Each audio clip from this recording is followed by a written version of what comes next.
할렐루야. 하나님의 은혜가 이 시간 우리들 모두에게 임하기를 주님의 이름으로 축원합니다. 오늘 말씀의 제목 한번 따라 하실까요? 자족하는 것은 또 다른 감사입니다. 아멘. 설교 듣기 전에 이런 생각을 한번 해보시면 좋겠어요. 나는 주로 언제 감사하는가 라고 하는 생각. 나는 언제 주로 감사하는가. 또 하나는 힘들고 어려울 때에 내 맘대로 안 됐을 때도 나는 감사한 적이 있는가, 있었다면 어떤 경우였을까, 이렇게 생각하면서 말씀을 들으면 좋겠습니다. 제가 오래전에 저쪽 교회에 있을 때에, 저쪽 교회에서도 또 오래전 이야기입니다. 할머니 권사님 한 분이 이제 저희 교회에 등록을 하셨습니다. 그분은 원래는 그 안산에 교회를 다니셨는데 여러 가지 이유 때문에 이제 저희 동네에로 이사 오셨다가 그리고도 몇 해를 그 안산의 본교회를 다녔습니다. 근데 새벽 기도를 하는 패턴의 신앙의 모습이었기 때문에 새벽 기도는 또 안산까지 갈 수가 없잖아요. 그러니까 이제 저희 교회 와서 새벽 기도로 몇 년을 이렇게 하시다가 이제 등록하신 경우인데, 새벽 기도를 하시고 이제 그랬는데 한 겨울에 빙판에 넘어지셔서 발목을 골절상을 당했어요. 삐끗 정도가 아니라 뼈가 부러졌어요, 진짜. 그래서 기부스라고 몇 개월 계셨는데 이제 풀리고 나서도 바로 막 뛰어다닐 수 없잖아요. 이제 지팡이 짚고 조금씩 하는데 그러니까 안산까지 못 가는 거예요. 그래서 이제 등록은 안 한 상태에서 저희 교회 이제 주일 예배까지도 이렇게 오시게 됐었습니다. 근데 그렇게 좀 하다가 담임 목사님이, 안산의 교회가 그렇게 크지 않고 작은 교회였는데 그 목사님이 태국으로 선교사를 나가시는 바람에 담임자가 바뀌었어요. 그러니까 몸도 아프고 나이도 있고 담임자도 바뀌고 뭐 이렇게 많이 고민하다가 그래도 웬만하면 다니려고 그러다가 여러 가지 여건이 안 돼서 이제 저희 교회 등록을 하게 되신 겁니다.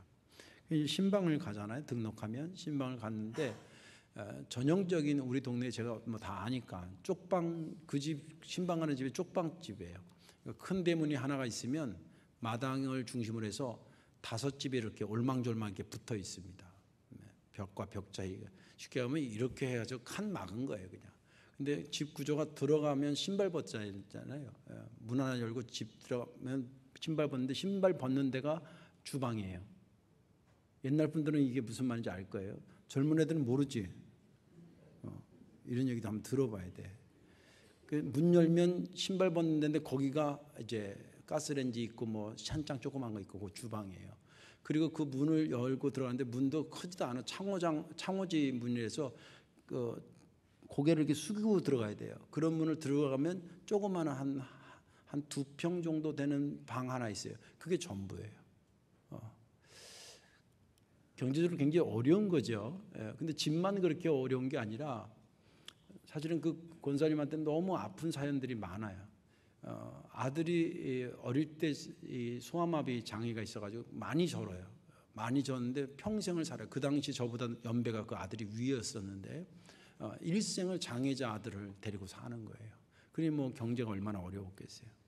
그리고 그 즈음 때 얼마 안 됐을 때 출가해서 자식 낳고 살던 딸이 있었는데 그 딸이 또 교통사고로 해편히 돌아가셨어요. 그러니까 이렇게 보면 형편이 반듯한 게 한 개도 없어요. 한 개도 없어요. 근데 그분 표정을 보면 전혀 그런 환경 속에서 사는 분 같지가 않아. 저한테 무슨 잘 보이려고 그런 게 아니라 진심으로 내가 봐도 그래. 이렇게 봐도 그렇고 저렇게 봐도 그런 환경에서 사는 분 같지가 않아요. 그래서 제가 조금 이제 이게 친해진 다음에 권사님 많이 힘드시죠? 그렇게 여쭤봤어요.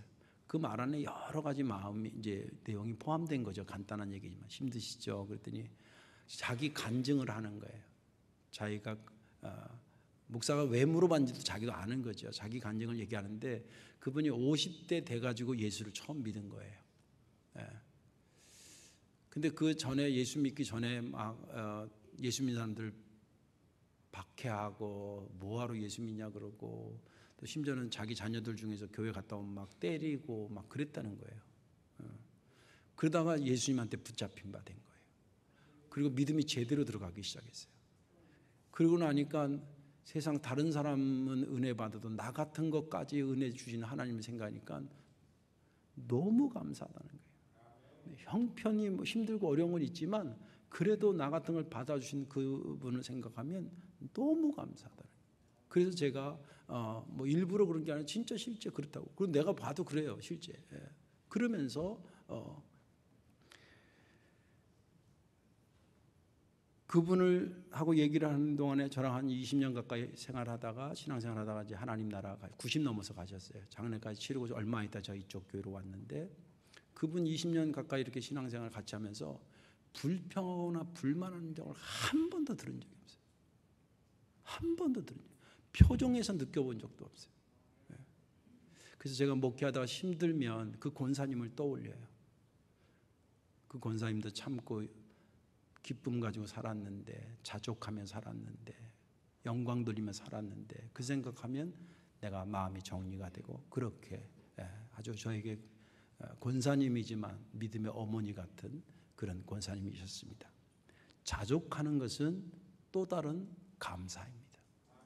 오늘 본문에 있는 말씀은 바울이 복음을 증거하다가 3차 전도 여행까지 마치고 예루살렘에 왔다가 바리새인들이 고소하는 바람에 로마에게 일단은 피고소인으로 잡혀서 상소하는 바람에 로마로 압송됐는데 재판이 진행되는데 무조건 감옥에 넣잖아요.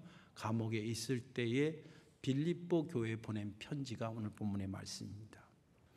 빌립보 교회의 교인들이 그 감옥에 있으니까 힘드니까 뭐 이렇게 어려운데 쓰라고 이렇게 돈도 좀 보내고 또 필요한 물건도 보내고 그랬나 봐요. 그래서 그걸 받은 바울이 너무 고마워서 뭐 그거 때문에 빌립보 쓴 건 아니지만 오늘 본문은 그 내용이 그래요. 너무 고마워서 쓴 겁니다. 이렇게 얘기를 합니다. 빌립보 교회 여러분 너무 감사합니다. 나는 여러분들이 그동안 여러 여건이 마련되지 않아서 나를 도울 마음이 없는 게 아니라 도울 기회가 제대로 되지 못해서 못 도와줬다가 이번 기회에 이렇게 나를 도와주고 하는 것을 다시 하게 돼서 여러분들 심령 속에 그런 마음이 다시 새어나고 살아난 것에 대해서 너무 감사합니다. 제가 이렇게 감옥에 갇혀 있고 궁핍해서 하는 말이 아니라 나는 자족하는 법을 배웠습니다. 내가 비천해서 배고픈 적도 있고 궁핍한 적도 있었습니다. 내 삶의 여정 속에 풍부해서 배가 부르고 넉넉한 적도 있었습니다. 그러나 저는 이런 상황이든 저런 상황이든 그것을 다 제대로 살아갈 수 있는 일체의 비결을 얻었는데 그 일체의 비결이 내게 능력 주시는 자에서 내가 모든 것을 할 수 있다라고 하는 그 말씀 때문에 견디고 지금도 감옥 안에서 불평하지 않고 자족하고 있는 것입니다. 그 내용이 오늘 본문의 전반적인 얘기예요. 저는 지난 주간에 이 본문을 보면서 특별히 11절의 은혜가 됐는데 내가 궁핍함으로 말하는 것이 아니니라 어떠한 형편에든지 나는 자족하기를 배웠노니. 이 말씀이 은혜가 된 것은 어떤 형편에서든지 자족했다라고 하는 것이 저에게는 어떻게 느껴지냐면 또 다른 형태의 감사의 모습으로 느껴졌습니다. 오늘 말씀에 저와 여러분들이 은혜 받으시고 자족하는 것도 감사하는 거구나. 여러분들 힘들 때마다 자족하면서 그 자체로 하나님께 감사가 되기를 주님의 이름으로 축원합니다.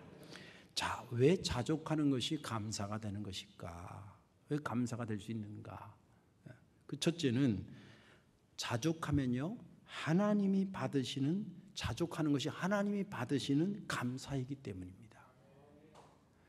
자족했는데 이것을 하나님이 감사로 안 받아주시면 할 말은 없지만 자족했더니 그것이 하나님이 받으시는 감사가 됐다는 거예요.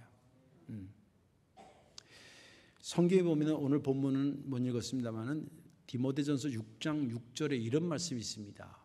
그러나 자족하는 마음이 있으면 경건은 큰 이익이 되느니라. 이 말은 무슨 말이냐면 너희가 어떤 상황에서 힘들고 어려울 때 감사하지. 그래도 나는 이길 수 있어. 주 안에서 평안할 수 있어. 그런 마음을 가지면 경건에 이르는 데에 그게 큰 이익이 된다는 거예요. 경건에 이른다라고 하는 것은 영어 단어에서도 그렇지만 하나님스러워지는 겁니다. 신의 경지에 이른다가 아니라 하나님 닮아간다 이 말이에요. 그러면 어떤 것을 우리가 추론할 수 있냐면 자족하는 거와 하나님과 관계가 연관이 있다라고 하는 것을 알게 됩니다. 어떤 연관이 있냐면 하나님은 자족하는 사람들을 귀하게 여긴다는 거예요. 그리고 그 삶에서 자족하려고 애쓰는 모습을 당신을 향한 감사로 받으신다는 거예요. 믿음 되길 바랍니다. 혼자 자족하거나 이러지 않고 그렇게 자족하는 자를 당신에게 감사하는 제스처로 본다 이 말이에요. 목사님 그걸 어떻게 그렇게 해석합니까? 라고 볼지 모르지만 크게 두 가지 이유에서 그렇습니다. 하나는 하나님이 생각하는 감사의 범위를 보면 그렇고요. 또 일반적으로 감사하는 종류들을 해석해 보면 자족은 하나님이 받으시는 감사인 게 정확합니다. 먼저 하나님께서 보시는 감사의 범위를 보면요. 성경을 하나 제가 인용할게요. 이사야서 58장 6절에서 7절에 보면 이런 말씀이 있어요. 내가 기뻐하는 금식은 흉악의 결박을 풀어주며 멍에의 줄을 끌어주며 압제당하는 자를 자유하게 하며 모든 멍에를 꺾는 것이라. 또 줄인 자에게 양식을 나눠주며 유리하는 빈민을 집에들이며 헐벗은 자를 보면 입히며 또 내 고륙을 피하여 스스로 숨지 아니하는 것이니 아니겠느냐. 이 말씀을 우리 보면서 충격적인 요소가 있어요. 그건 뭐냐면 우리가 생각하는 금식 기도는 음식을 금하고 먹지 않고 집중적으로 기도하는 것을 금식 기도로 생각해요. 이게 틀린 건 아니에요. 당시 유대인들도 그렇게 생각했어요. 그런데 그 범위만큼을 하나님은 금식으로만 생각하는 게 아니었다는 거예요. 하나님은 음식을 금하는 데 초점을 두지 아니하시고 너의 생각을 금식하라는 거예요. 네 생각대로 막 대하고 막 살지 말고 네 생각을 금식해서 하나님의 생각을 가져와서 하나님 불쌍히 여기는 자가 있으면 같이 불쌍히 여기고 도와줘야 될 자는 있으면 도와주게 하고 일으켜 세우는 하나님이시면 하나님의 생각으로 일으켜주고 네 생각을 금식하라는 거예요. 금식 기도의 범위가 하나님이 생각하는 금식의 범위가 우리가 생각하는 것보다 훨씬 넓다라고 하는 것을 깨닫게 됐습니다. 이런 맥락에서 감사를 한번 해석해 보세요. 우리가 감사하는 것은 틀린 건 아니에요. 귀한 것, 값진 것은 하나님께 영광 드리고 지금 나와서 여러분들 헌금하고 이렇게 하는 거 얼마나 귀한 감사인지 몰라요. 그런데 그것만 감사가 아니라는 거예요. 하나님의 입장에서 볼 때는 그 어렵고 힘든 상황에서도 그래도 믿음으로 살려고 자족하면서 견뎌내는 그것을 뭐로 보냐면 그건 네가 나한테 하는 감사로 보신다는 거예요. 그래서 자족은 하나님이 받으시는 감사라고 그런 거예요. 또 감사의 유형으로 보면은 감사라고 하는 것은 굉장히 다양해요. 시간적으로 표현하자면 오늘 내가 응답 받았으니까 감사하지. 근데 어떤 감사하는 분들 보면 기도하고 이루어지지 않았는데 이루어질 것을 끌어다가 오늘 감사하는 분도 봤어요. 시간적으로 보면 굉장히 다양한 감사가 나와요. 형태적으로도 보면 잘 들으십시오. 감사 유형이 외형적 감사가 있고 내적 감사가 있어요. 외적 감사는 뭐냐면 지금 예배드리면서 하나님께 뭐 하는 거예요? 감사하는 거죠. 찬양 왜 하는 거예요? 하나님께 감사하는 거예요. 우리가 예물 왜 드린 거예요? 하나님께 감사하는 거예요. 이거 외적인 감사예요. 근데 그런 감사만 있는 게 아니라 내적인 감사도 있대요. 내적인 감사는 내 삶에 이루어지는 것을 복음적으로 해석하고 그리고 그것을 인내하고 하나님께 맡기고 그리고 자족하는 것, 이것도 감사의 범위 안에 들어가 있다는 거예요. 왜 그럴까? 대체 감사가 뭐길래 그런 거냐? 감사라고 하는 것은 이런 거예요. 하나님께서 어떤 한량없는 은혜를 다양한 분야에서 다양한 때에 주셨는데 그 주신 목적에 합당하게 반응을 보이는 거예요. 그게 감사예요. 그러다 보니까 감사의 종류가 많아진 거예요. 여러분들 하나님한테 받은 은혜가 한 개입니까? 여러 개입니까? 여러 개잖아요. 그러면 여러 개에 맞는 감사를 하다 보니 감사의 종류도 뭐예요? 많아지게 된다는 거예요. 예를 들자면 죄 있는 자에게 은혜 주셨어요. 왜 줬어요? 용서해 주시려고. 또 부족한 자에게 은혜를 주셔서 왜 주셨어요? 채워주시려고. 사모하는 자에게 은혜를 주셔서 왜 주신 거예요? 만족해 하시려고. 아픈 자에게 은혜를 주셔서 왜 주신 거예요? 고쳐주시려고. 힘들고 어려운 자에게 왜 은혜를 줬어요? 견디고 이기라고. 감사는, 진정한 감사는 하나님께서 은혜를 주실 때 나름대로 목적이 있어 주셨는데 그 목적에 합당한 정확한 감사는 견디라고 쓰면 견디는 것으로 감사하는 거예요. 예를 들면 죄를 사해 주시는 은혜를 받았어요. 그러면 그 사람이 할 수 있는 죄의 용서를 받은 사람이 하나님한테 하는 감사는 뭐겠어요? 다시는 죄 짓지 않는 거지요. 풍성하게 열매를 맺게 하신 농부에게 주신 은혜를 농부가 감사하면 뭐하는 거예요? 그 농산물을 걷어서 하나님 앞에 드리는 거지요. 힘들고 어려운 자들에게 주님께서 말씀을 통해서, 목사를 통해서, 여러 믿음의 형제들 자매들을 통해서 그를 위로하고 격려하셨어요. 그를 은혜를 주셨어요. 그 은혜를 받은 사람이 할 수 있는 감사가 뭐예요? 자족하는 거예요. 불평불만하지 않고 자족하는 거예요. 그런데 바울의 경우를 보면 그 상황이 크게 두 가지예요. 두 가지예요. 그죠? 힘들 때, 좋을 때. 그리고 지금 현재의 장소는 뭐예요? 감옥에 갇혀 있어요. 바울인들 감옥에 있는 게 좋았겠어요? 제가 로마의 그 성지순례 갔을 때 바울이 갇혔던 감옥을 가봤어요. 입구는 조그만데 동굴을 파서 감옥을 만들어요. 그러니까 입구는 조그만데 들어가면 항아리처럼 이렇게 길어요. 둥그래요. 입구 작은 문, 거기를 입구를 딱 잠그면 들어가지도 나가지도 못해요. 옆에 뚫고 어디를 도망 못 가요. 동굴을 이렇게 벽을 파가지고 동굴을 만들어서 했으니까 어디 도망갈 수, 벽이면 그냥 뚫어버린다 그러죠. 벽이 아니 그냥 그 암석 덩어리에 이만큼 판 거예요, 그냥. 그리고 갔더니 막 이끼도 있고 물도 축축하고요. 사람 살 곳이 못 돼요. 그러니까 감옥인지 모르지만 거기다 집어넣고 그랬어요. 뭐가 기쁘겠어요? 뭐가 즐겁겠어요? 예. 근데 이 바울이 그 상황에서 하나님한테 감사할 수 있는 거게 뭐가 있어요?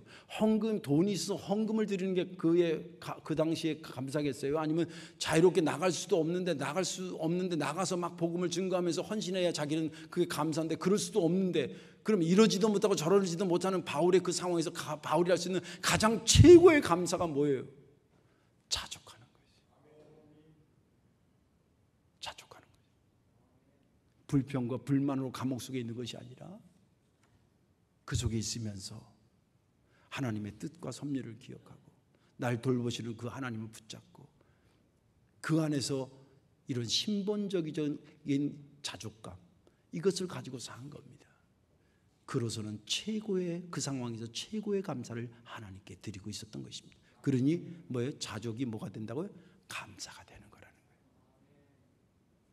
우리 역시 마찬가지입니다. 삶을 살아가는 동안에 은혜의 종류를 우리가 다양하게 받았습니다. 이런 은혜, 저런 은혜 다 받았습니다. 예. 그럴 때에 그 은혜의 종류를 주실 때에 그 목적들이 다 다를 텐데 그 목적 중에서 특히 힘들 때 우리에게 격려하신 하나님의 은혜를 생각하면서 뭐 하는 거예요? 거기서 자족하는 것으로 삶의 반응을 일으키는 것, 그것이 곧 감사라 이 말이에요. 그런데 힘들 때 감사할 기회를 놓쳤다고 착각하지 마십시오. 힘든데 어려운데 뭘 감사할 게 나오냐고 그렇게 생각하지 마십시오. 그 상황에서 할 수 있는 감사는 자족하는 겁니다. 그래서 자족이 하나님께 감사가 된다는 것입니다. 하나님이 받으시는 감사가 된다. 마지막 하나는 뭐냐면 왜 자족하는 것이 하나님께 감사가 되냐면 감사의 축을 환경에 두지 않고 하나님께 두기. 감사는 뭐냐? 아까는 얘기했지만 하나님 주신 은혜의 정확한 반응이라고 그랬잖아요. 그죠? 그게 감사라 했죠. 또 두 번째는 감사는 뭐냐면 내 환경에다 축을 두고 생각하는 게 아니라 하나님께 축을 두고 생각하는 것이 감사의 옮겨가는 것 자체가 감사하는 행동이에요. 12절과 13절을 보겠습니다. 나는 비천에 처할 줄도 알고 풍부에 처할 줄도 알고 알아. 모든 일 곧 배부름과 배고픔과 풍부와 궁핍에도 처할 줄을 아는 일체의 비결을 배웠노라. 내게 능력 주시는 자 안에서 내가 모든 것을 할 수 있느니라. 이 말씀을 깊이 묵상하면 바울은 감사의 축을 환경에 두지 않겠다라고 고백하고 있어요. 내가 이런 경우 저런 경우 나는 그거 여기서도 살 수 있는 방법을 했고 저기서도 살 수 있는 방법 이런 거 있잖아요. 없을 때는 잘못하면 뭐로 빠지냐면 비굴함에 빠져요. 그리고 처량함에 빠질 수 있어요. 근데 잘 될 때는 또 잘못 컨트롤 안 하면 뭐 하냐면 교만해져요. 그래서 내가 이렇게 읽었다라고 하는 것을 가지. 근데 바울은 이럴 때나 저럴 때나 자기를 쫙 정리할 수 있는 일체의 비결을 배웠다는 거예요. 이럴 때 교만하지 않고 이럴 때 비굴하지 않는 이런 일체의 비결을 배웠다는 거예요. 그게 뭐냐? 그 비결이 그리스도 안에서 내게 능력 주신 자에서 내가 모든 것을 할 수 있다라고 하는 것이었다는 거예요. 통상 이 말씀은 주로 어디다가 목사님들이 설교를 많이 가져오냐면 어떤 어렵고 힘든 일을 해나갈 때에 저 못해요. 그럴 때 내게 능력 주신 안에서 모든 것을 할 수 있습니다. 힘있게 하십시오. 적극적으로 하십시오. 액티브하게 하십시오. 이럴 때 이 말씀을 인용하는 경우들이 왕왕 있어요. 저는 뭐 틀린 해석이라고 보지 않아요. 그런데 그렇게만 이 본문이 쓴 게 아니에요. 오늘 본문의 맥락을 쭉 보면 비록 감옥에 있어도 여기서 견뎌낼 수 있고 자족할 수 있는 힘은 내 성품에서 온 게 아니라는 거예요. 바울을 제가 연구한 바로 또 많은 목사님들이나 신학자들이 바울에 대한 연구를 보면 바울이요, 형태는 키가 땅딸막하고 다부지고 머리가 대머리였대요. 딱 체구에서 벌써 뭐 당돌한 표정이 팍 느껴지잖아요. 그리고 성질이 상당히 급했던 사람이에요. 그리고 다혈질적인 사람이에요. 그런데 밴댕이 소갈딱지 뭐 이런 말 들어보셨죠? 밴댕이 소갈딱지 같다 그런다. 밴댕이가 왜 그러냐 했더니 강화에 있는 후배 목사한테 들었어요. 밴댕이는 잡아서 이게 배 위로 올려놓으면 좀 이따가 지 성질에 뭐지 이러다가 탁 죽는데. 그래서 밴댕이 소갈딱지라. 거기 버금가는 사람이 누구냐면 바울이에요. 여러분들 2차 전도 여행 나갈 때 바나바랑 둘이 요한마가 데려가냐 마냐고 막 다투잖아요. 바나바는 그래도 한 번 더 이게 자기가, 왜냐하면 1차 전도 여행 때 그러면 안 되는데 1차 전도 여행 갔다가 힘들다가 요한마가 그냥 집으로 가버려요. 그러나서 나중에 생각하니까 자기가 잘못해가 2차 갈 때 나 이거 다시 이제 결단하니까 가니까 바울이 넌 안 돼 딱 그러니까 바나바가 그래도 데려가자니까 그러지 막 둘이 싸우잖아요. 그 결국 딱 나눠서 둘 다 가버려요. 그냥 안 데리고.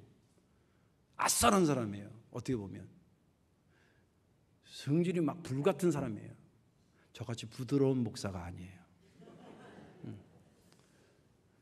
근데 감옥 안에 갇혔으니 얼마나 지성질에 못 견딜 거 아니겠어요? 여러분 한번 생각해 보세요. 자기 성질로 자족할 수 있다? 넌센스예요.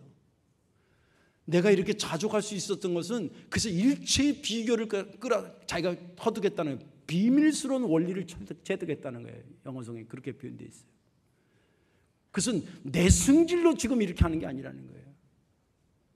나는 낙천주의라 내 철학으로 그런 게 아니라는 거예요. 내게 능력 주시니까 이 속에서도 자족할 수 있는 힘이 생기다는 거예요. 그래서 내가 지금 견디고 있다는 거예요. 내게 능력 주시는 자 안에서라는 대전제하에서 자기는 지금 자족하고 있다는 거예요. 이 바울이 이 말은 무슨 말이냐면 감사의 축을 자기 환경에다 꽂으면 이 말을 할 수가 없어요.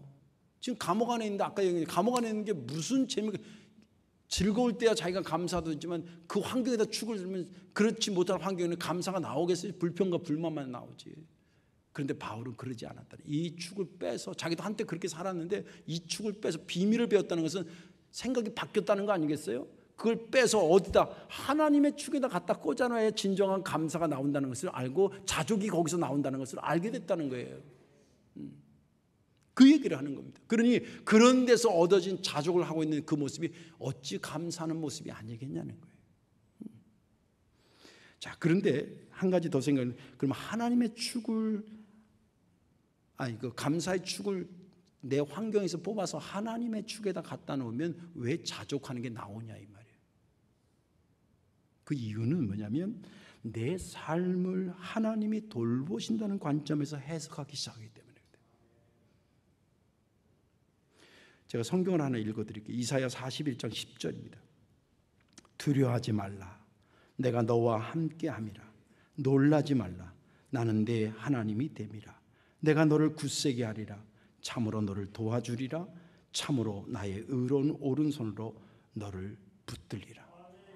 어때? 이 말을 들으니까 마음이 어떤 것 같아요? 난 더 불안해진다. 있어요? 있으면 병원 가보셔야 돼요. 근데 나 이 말을 들으니까 참 마음이 편안해진다. 왜 편안해지는 거예요? 아, 그렇구나. 하나님은 하나님으로 존재하면서 동시에 그것으로 그분의 존재를 끝내지 않고 나 같은 것을 돌보시고 인도하시고 눈동자와 지키시는 손길을 나한테 펼치고 있다. 다시 말해 내 삶을 내 관점에서만, 내 환경에서만 해석하는 게 아니라 하나님의 돌보심의 관점에서 나를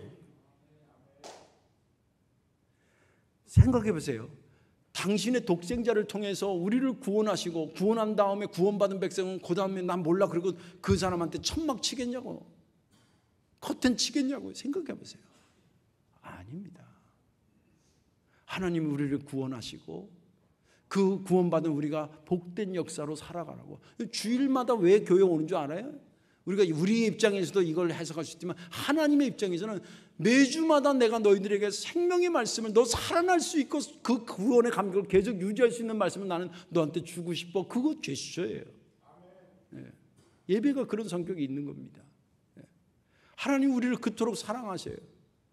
내가 어려운 처지에 있으면 하나님 나 몰라라고, 내가 좋은 처지에 있으면 야 나도 한번 좀 끼워줘, 이런 하나님이 아니잖아요. 그러니까 하나님이 나와 함께 하신다는 그런 것을 가지게 된다는 것은 뭐냐, 내 삶을 그냥 내 능력으로 해석하지 않는다는 거예요. 하나님한테 축을 줬다는 것은 그분이 나를 어떻게 보고 계시고 그분이 나에게 어떤 관심을 가지고 그렇게 내 삶을 해석하게 되니까 내 삶이 광야에 혼자 있는 것 같아도 혼자 있는 게 아니라는 것을 깨닫게 됩니다. 그래서 자족이 나오는 거예요. 신본적 자족이라고 합니다. 인본적인 자족도 있어요. 그거는 굉장히 위험한 거예요.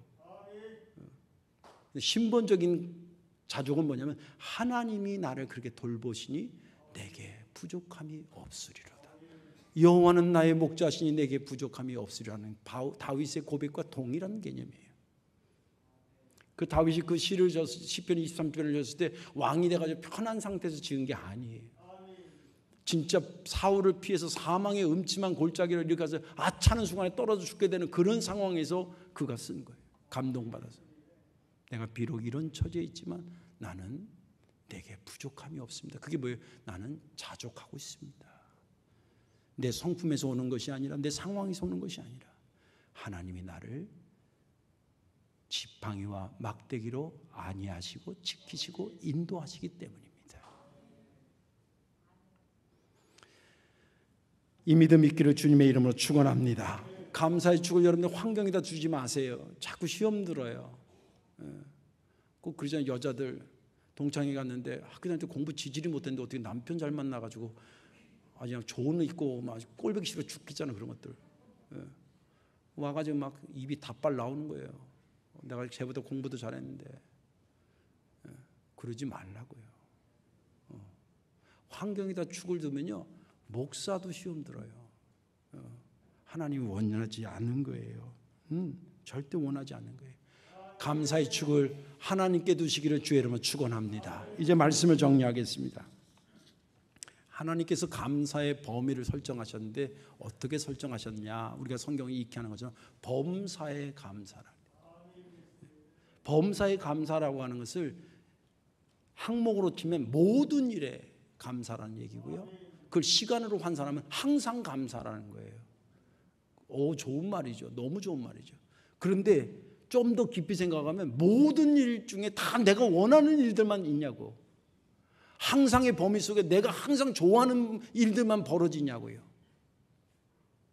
그런데 하나님 우리를 훤히 다 아신다면서 세상에 그런 거 다 알고 내 삶에서 이런 일도 있고 저런 일도 있고 막 이럴 때인데 이럴 때든 저럴 때든 무조건 감사라고, 그건 너무 몰인정한 거 아니에요?